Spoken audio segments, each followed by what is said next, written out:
নাম জানতে চান এবং কিছুক্ষণ পর ফোন করবেন বলে জানান। আমি অপেক্ষা করতে থাকি। ঠিক 10 মিনিট পর কবিরাজ আমাকে ফোন করে বলেন, আপনার মেয়েকে তো ওরা নিয়ে যাওয়ার চেষ্টা করেছে, কিন্তু মাঝ পথে ফজরের আজান দিয়ে দেওয়ায় তো ওরা সফল হতে পারেনি।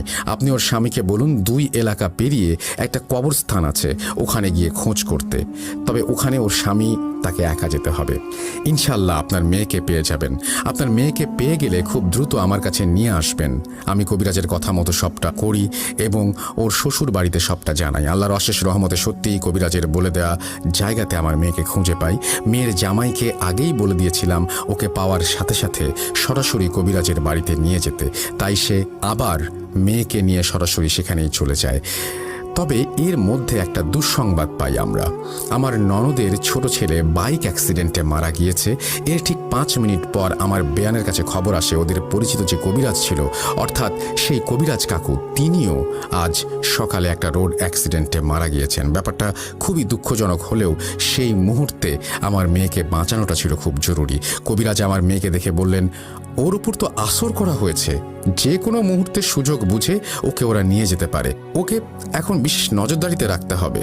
আর আজ রাত 12টার পর আমি আপনাদের বাড়িতে গিয়ে বাড়িটা বন্ধ করে দিয়ে আসবো। কবিরাজ এই কথাটা বলা মাত্রই আমার মেয়ে বিছানায় শুয়ে থাকা অবস্থায় তার বাম হাত দিয়ে কবিরাজের একটা হাত চেপে ধরে, কিন্তু তখন ওর চোখটা বন্ধই ছিল এবং আমরা যখন কথা বলছিলাম তখন ওর জ্ঞান ছিল না। কিন্তু দিনে দুপুরে এরকম দৃশ্য হয়তো কেউ কখনো দেখেনি। আমরা প্রায় 5 জন ওখানে উপস্থিত ছিলাম। সবাই আমার মেয়ের কাণ্ড দেখে বাকরুদ্ধ হয়ে গিয়েছিলাম। চোখ বন্ধ অবস্থায় ও কবিরাজের একটা হাত ধরে কাছে টেনে অন্য হাত দিয়ে সজোরে একটা চর মারে, আর সেই চর খেয়ে কবিরাজ প্রায় 3-4 হাত দূরে ছিটকে পড়ে। কবিরাজ বেশ ভালোভাবে আহত হয়েছিলেন বটে, কিন্তু আমাদের বাঁচানোর জন্য তিনি আমার মেয়ের স্বামীকে টেবিলের ওপরে রাখা ছোট একটা কাচের শিশির মধ্যে থাকা পানি বিছানার ওপর ছিটিয়ে দিতে বলেন। কিন্তু যখনই সেই টেবিলের দিকে হাত দিতে যাবে তখনই চারিদিকে যেন ভূমিকম্পের মতো শুরু হয়ে গেল। সৌভাগ্যবশত সেই ভূমিকম্পের কারণে কাঁচের শিশিটা টেবিল থেকে পড়ে যাবার আগেই আমার মেয়ের স্বামী সেটা ধরে ফেলে এবং সবচেয়ে আশ্চর্যের বিষয় হলো সেই শিশি থেকে পানি ছেটানো কয়েক সেকেন্ডের মধ্যেই সবটা স্বাভাবিক হয়ে যায়। এরপর কবিরাজ কিছুটা সুস্থ হয়ে গেলে আমার মেয়ের ডান হাতে একটি তাবিজ বেঁধে দেন এবং আরও একটি তাবিজ আমার হাতে দেন মেয়ের কোমরে বেঁধে দেবার জন্য। তিনি বলেন, আমাদের হাতে 41 দিন সময় আছে, যা করার 41 দিনের মধ্যে করতে হবে।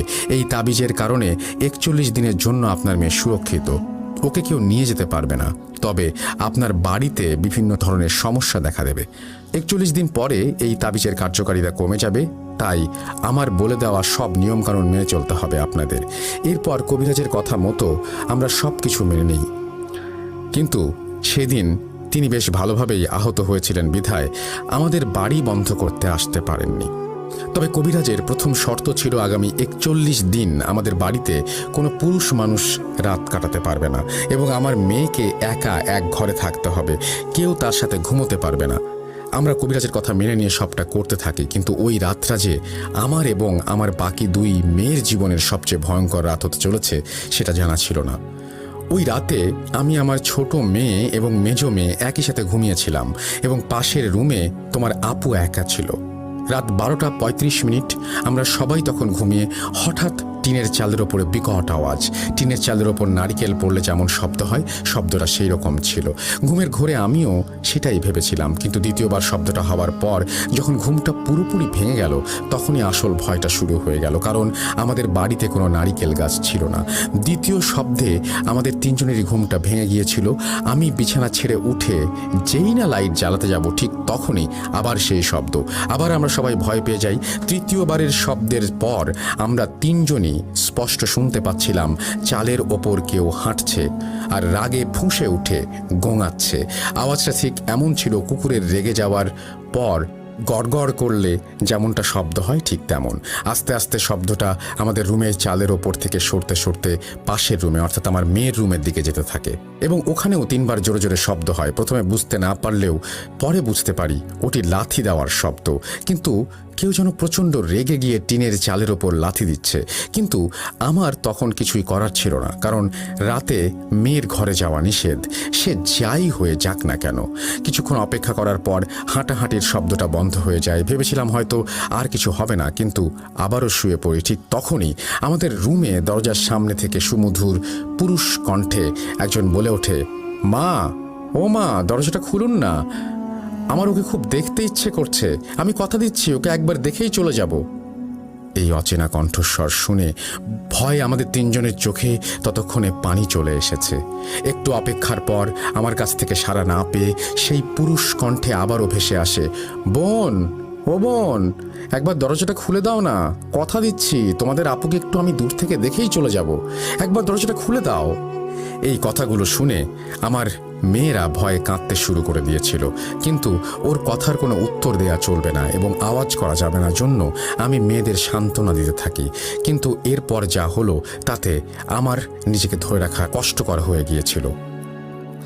আমাদের কারো কাছ থেকে কোনো সাড়া না পেয়ে সেই সুমধুর পুরুষ কণ্ঠ হয়ে উঠল কর্কশ।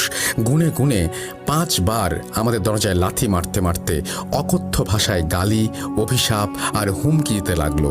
শেষ বেলায় বলে গেল, একবার শুধু সুযোগ বুঝে পাই, তোদের সবটাকে মেরে ওকে এখান থেকে নিয়ে যাব। এরপর সবটা যেন মুহূর্তের মধ্যে নিস্তব্ধ হয়ে গেল।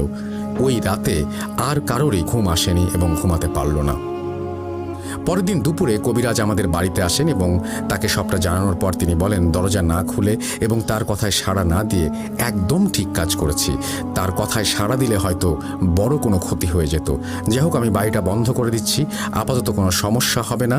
নামাজের পর আপনি নিজ হাতে তাকে খাইয়ে দেবেন। আপনার মেয়ে 41 দিন পূর্ণ হবার আগে চোখ খুলবে না। প্রতিদিন মাগরিবের নামাজের পর আপনি তাকে নিজ হাতে খাইয়ে দিতে পারবেন। দিনের এই একটা সময় সেই খাবার খেতে পারবে, কিন্তু শারীরিকভাবে কোনো নড়াচড়া করতে পারবে না। প্রয়োজনে আপনারা কোনো ডাক্তারের সাথে যোগাযোগ করুন, যারা আপনাকে এই ব্যাপারে কিছুটা সাহায্য করতে পারবে। এরপর কবিরাজ আমাদের বাড়িটা বন্ধ করে দিয়ে চলে যান। আমি আমার মেয়ের শ্বশুর বাড়ির লোকদের সাহায্যে ডাক্তারের সাথে যোগাযোগ করি।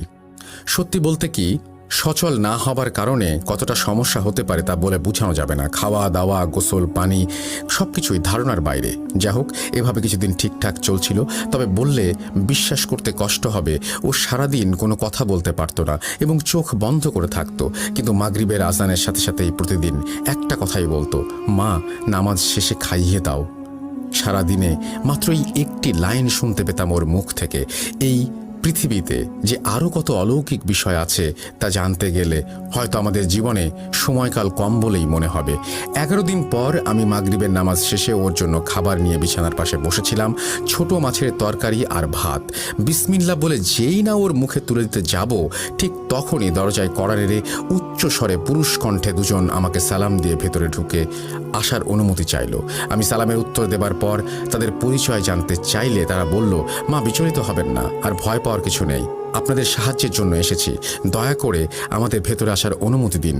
বাড়িটা বন্ধ করা আছে, তাই খারাপ কিছু প্রবেশ করতে পারবে না, আপনি নির্ভয়ে আমাদের অনুমতি দিতে পারেন।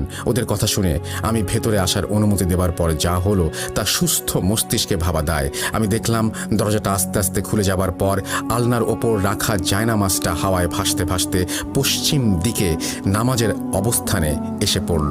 এরপর অদৃশ্য পুরুষ কণ্ঠ একজন বলে উঠল, মা, আপনি এই জায়নামাজের ওপর বসুন, আপনার মেয়ের ব্যাপারে কিছু তথ্য দিয়ে সাহায্য করার জন্য আমি এসেছি। তাদের কথা শুনে আমি বুঝতে পেরেছিলাম যে তারা ভালো জিন, তাই তাদের কথা মতো জায়নামাজে বসার পর তারা বলল, আপনার মেয়েকে বদ জিন আক্রমণ করেছে। মূলত তার বিয়ের দিন যে গাছের নিচে গাড়ি থামানো হয়েছিল সেই গাছের ওপর বদ জিনটা বসেছিল এবং ঠিক তখনই আপনার মেয়েকে সে পছন্দ করেছে। বিয়ের কয়েকদিন বাড়িতে অনেক লোকজন থাকার কারণে জিনটা তার কোনো ক্ষতি করতে পারেনি, কিন্তু বাড়ি ফাঁকা হওয়ার সুযোগ বুঝে সে আক্রমণ করেছে। আপনার পরিচিত কবিরাজের কথায় 41 দিন পর আপনার মেয়ে সুস্থ হয়ে গেলেও এর প্রভাব সহজে কাটবে না। ওই জিন প্রচুর শক্তিশালী, ও তো এত সহজে হার মেনে নেবে না।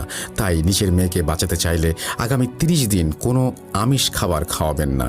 এতে করে 41 দিন পর আপনার মেয়ের কোনো ক্ষতি করতে পারবে না, কিন্তু অন্যভাবে প্রতিশোধ নেবে ঠিকই, তাই আগে থেকেই প্রস্তুতি নিয়ে রাখুন। বিদায়। এরপর দুজন জিন আমাকে সালাম দিয়ে চলে যায়। আমিও ওদের কথা কবিরাজকে জানাই এবং কবিরাজ ওদের কথা মতো কাজ করতে বলেন। এভাবে বহুল প্রতীক্ষার পর 41তম দিন আসে। ওই দিন কবিরাজ আমাদের বাড়িতে আসেন, আমার মেয়েকে সুস্থ করে দেবার জন্য শেষ দিনের চেষ্টা শুরু করে দেন। মহান আল্লাহর অশেষ রহমতে 41 দিনের চেষ্টা সফল হয়।